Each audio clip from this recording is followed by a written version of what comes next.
Assalamu alaikum students, Bismillahirrahmanirrahim. Our today's topic is drama cherry orchard written by Anton Chekhov. ये बहुत ही ना interesting किस्म का drama है। इसमें जो है ना लोग जो है ना किस तरह से जो है वो अपनी ज़िम्मेदारियों से भागते हैं। अपनी जो है अगर अल्लाह ताला उन्हें किसी चीज़ से नवाज देता है तो उसकी परवाह नहीं करते और अपनी अय्याशियों में लगे रहते हैं, लेकिन बाद में उनके पास क्या बचता है, उनके खाली हाथ रह जाते हैं, उनके पास कुछ नहीं बचता। और जो लोग मेहनत करते हैं, स्ट्रगल करते हैं, वो जो है अपना जो मुकाम है हासिल कर लेते हैं और अपनी जो है ना एक ज़िंदगी में एक अच्छी जगह को पा लेते हैं।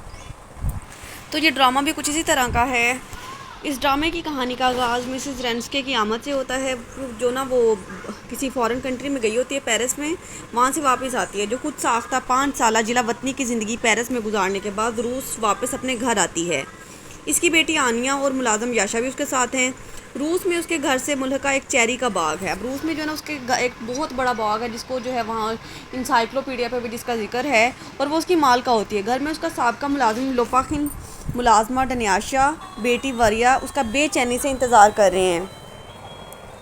अब रूस में आमद के बाद उसका पड़ोसी है जिसका नाम पिस्टिक है, और गाओ उसका भाई है, मिसिज रेंस्के से मिलने के लिए आते हैं। वो आपस में काफ़ी अरसे के बाद मिलने से बहुत खुश होते हैं। मिसिज रेंस्के एक अमीर औरत और अमीराना ज़िंदगी गुजारने की कायल है।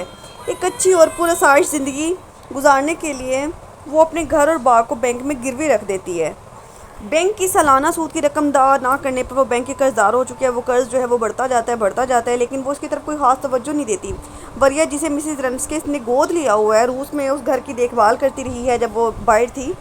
वो मिसिज रेंस्के की रूस आमद पर इसकी तवज्जो उस मसले की तरफ दिलाने की कोशिश करती है कि वो बैंक के कर्जदार हो चुके हैं, उन्हें जल्द ही बैंक के कर्ज उतारने के लिए कुछ ना कुछ करना होगा।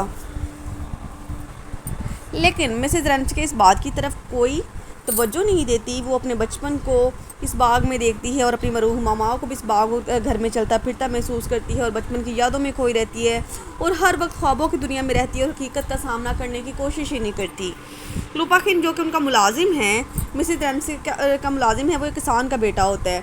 मतलब वो ना सालों से उनके जो बाप दादा थे ना, वो भी उनके घर में मुलाजिम रहे होते हैं और नस्ल दर नस्ल जो है ना ये सिलसिला चलता आ रहा होता है। मिसेस रेंस्के उसे बहुत छोटी उम्र में अपने घर में ले आती है, लेकिन अब वो एक पुख्ता शख्स है जो कि रूस के बदलते हुए मुआशी हालात को बखूबी समझता है, जिन हालात की तरफ मिसेस रेंस्के बिल्कुल तवज्जो नहीं देती। चूँकि वो बहुत अरसे से मिसेस रेंस्के के ख़ानदान की खिदमत कर रहा है, इसलिए वो अपने सामने बाग को किसी और के हाथों बिकता हुआ नहीं देख सकता। इसलिए बार बार मिसेस रेंस्के की तवज्जो जो है इस मसले की तरफ दिलवाने की कोशिश करता है कि इन्हें बाग को नीलामी से बचाने के लिए कुछ ना कुछ करना होगा, क्योंकि वक्त पर अगर बैंक का सूद अदा ना किया गया तो घर और बाग दोनों को नीलाम करना पड़ेगा। वो रूस आमद पर बैंक की तरफ से 2 तनबीही टेलीग्राम भी मौसूल कर चुकी है कि वो जल्द ही घर और बाग को नीलाम कर देंगे, लेकिन मिसेस रेंस्के को इस बात से कोई फ़र्क ही नहीं पड़ता। वो अपनी अय्याशियों में लगी रहती है। वो मीराना सरगर्मियों को जारी रखती है और घर पर एक म्यूज़िकल पार्टी का भी एहतमाम करवाती है। हालांकि वो इस पार्टी के अखराजात पूरे नहीं कर सकती, लेकिन क्या है कि उसने शो ऑफ़ करना है, उसने अपने स्टेटस को जो है ना वो दिखाना है। वो फिर भी इस पार्टी में मेहमानों के ग्रुप को मदुआ करती है और बाग की नीलामी के बजाय वो इस बात के लिए फ़िक्रमंद है कि मेहमानों की तरह हर तरह से खिदमत की जाए और किसी चीज़ की कमी ना रह जाए। वो घर का खाना खाने के बजाय बाहर होटलों में खाना खाने को तरजीह देती है, ताकि वो फ़कीरों के साथ भी अमीराना रवैया रखती है। होटल में खाना खाते हुए जब एक फ़कीर उससे भीख मांगता है तो वो उसे चांदी के सिक्के के बजाय सोने का सिक्का दे देती है। लुपाखिन एक बार फिर कोशिश करता है और मिसेस रेंस्के से बाग की नीलामी के बारे में बात करता है। वो उसे इस बात का एहसास दिलाता है कि बाग की नीलामी में बहुत कम वक्त रह गया है। वो मिसेस रेंस्के और गाँव को बाग की नीलामी से बचाने के लिए एक मशवरा देता है कि अगर वो बाग को नीलामी से बचाना चाहते हैं तो उन्हें चाहिए कि वो बाग के दरख्तों को कटवा दे और बाग के ज़मीन को मुख्तलिफ हिस्सों में डिवाइड करके इस पर छोटे छोटे फ्लैट तमीर कर दें, ताकि जब गर्मियों की छुट्टियों में से यहाँ आएँ तो वो यहाँ क़याम कर सकें। इस तरह उन सियाहों से किराए की सूरत में ज़्यादा से ज़्यादा रकम लेकर बैंक का कर्जा अदा कर सकते हैं।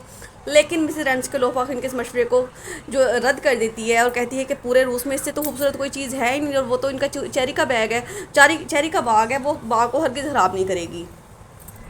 लुपाखिन मिसेस रेंस्के को समझाने की कोशिश करता है कि रूस का सबसे खूबसूरत बाग नहीं है, बल्कि इस बाग का रकबा है जहाँ पर ज़्यादा से ज़्यादा फ्लैट तामीर करके बहुत सा पैसा कमा सकते हैं।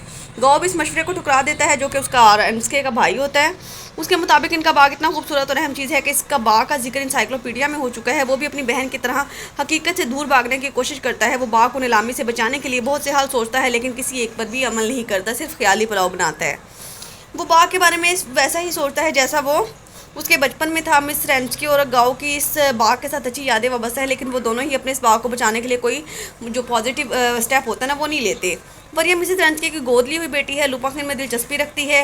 वो बहुत दफ़ा लुपा खिन से अपनी मोहब्बत का इजहार कर चुके हैं, लेकिन लुपा खिन ने से कभी कोई मुस्बत जवाब नहीं दिया, क्योंकि वो जो है बिजनेस माइंडेड पर्सन है और वो ये चाहता है कि वो एक अच्छा जो है अमीर आदमी बन के, यानी उनका जो टाइटल है ना कि वो पीजेंट के यानी जो है सर्वेंट हैं, तो वो इस टाइटल को जो है रिमूव करना चाहता है खुद से।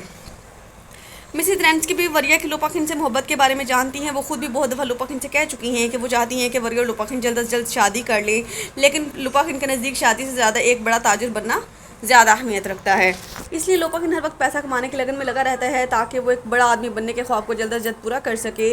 अनिया मिसेस रेंचके की बेटी हर वक्त सफ़ेद लिबास में मलबूस रहती है, जो कि इसकी पाकीज़गी और मासूमियत को जाहिर करता है। वो भी चेरी के बैग से बहुत ज़्यादा मोहब्बत करती है। वो ट्रॉफ़ी मॉव से मोहब्बत करती है, जो कि उसके मरहूम भाई का उस्ताद रह चुका है। मतलब रेंचके का एक बेटा था ना, तो वो जो उसको ना डूब के मर गया था, तो ये उसका ट्यूटर था, उनके घर पढ़ाने आता था, तो वो उसको पसंद करती है, जो उसकी अपनी बेटी है रेंचके की अनिया। डनियाशा इस घर में मुलाजमा के तौर पे काम करती है। वो हर वक्त अमीर औरत बनने के ख्वाब देखती है। वो याशा से मोहब्बत करती है, जो कि एक मुलाजिम है उनका, जो कि उसके साथ आया था रेंचके के साथ, और वो उससे शादी करना चाहती है। याशा फिर्ज का पोता है, जो कि इस घर का बहुत पुराना मुलाजिम है, लेकिन याशा अपने आप को मुलाजिम कहलवाना पसंद नहीं करता। वो बड़ा आदमी बनना चाहता है और वो डनियाशा के जज्बात के साथ खेलता है। मिसेस रेंचके के साथ पेरिस से आमद के बाद वो बहुत बदल जाता है। इसका रवैया अपनी माँ के साथ भी बदल गया है। वो दोबारा पेरिस जाना चाहता है। वो अपने अब रूस में रहना पसंद नहीं करता। गाँव खुद कुछ करने के बजाय मिसेस रेंचके को मशवरा देता है कि वो आंटी से कुछ पैसे उधार मांग ले, जो एक बहुत अमीर औरत है, या लुपा खिन से पैसे मांग ले, क्योंकि वो इसे कभी पैसे देने से इनकार नहीं करेगा। तो इस तरह वो बैंक का कर्ज उतारने के काबिल हो जाएंगे। लुपा खिन एक बार फिर मिसेस रेंचके की हालात की संगीनी का एहसास दिलाने की कोशिश करता है। उसे बताता है कि एक अमीर आदमी डेरिंगनम, जिसका नाम है, बाग को खरीदने का सोच रहा है और वो खुद नीलामी में हिस्सा लेने के लिए आएगा।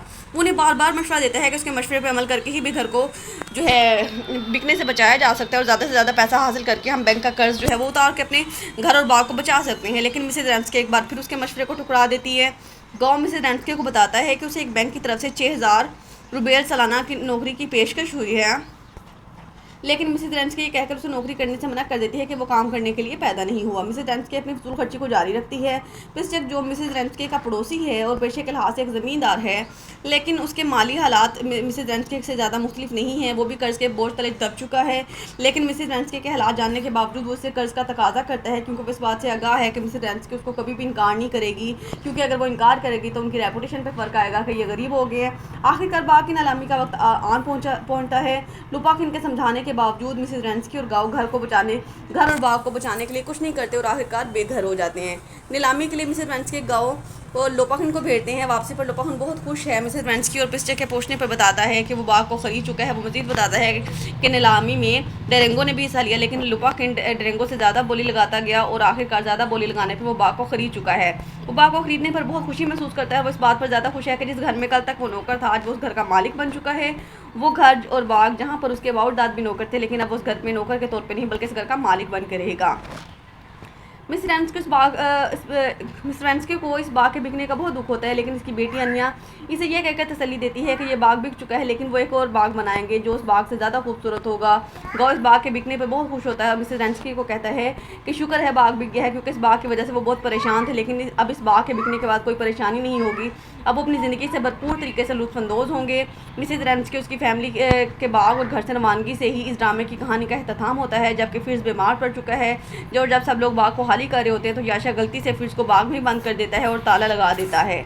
और क्या है कि यानी जैसा भी वो घर से निकलने की तैयारी कर रही होते हैं ना, तो लुपा खिन जो है वो दरख्तों को कटवाना शुरू कर देता है और जो उसका प्लान होता है ना, जिसके वो मशवरे हमेशा से उनको देता आया था, और वो खुद उस पर अमल करना शुरू कर देता है और वहाँ पे फ्लैट्स बनवाने का वर्किंग जो है वो स्टार्ट कर देते हैं। ये सारी चीज़ें उसकी बेटी आनिया को वरिया को बहुत तकलीफ़ देती हैं, लेकिन वो इस बात से बिल्कुल बेहिस हो जाता है और अपने काम में लगा रहता है।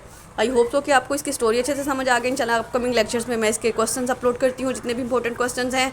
कोई भी कन्फ्यूजन हो तो यू मे आस्क मी। अल्लाह हाफ़िज़।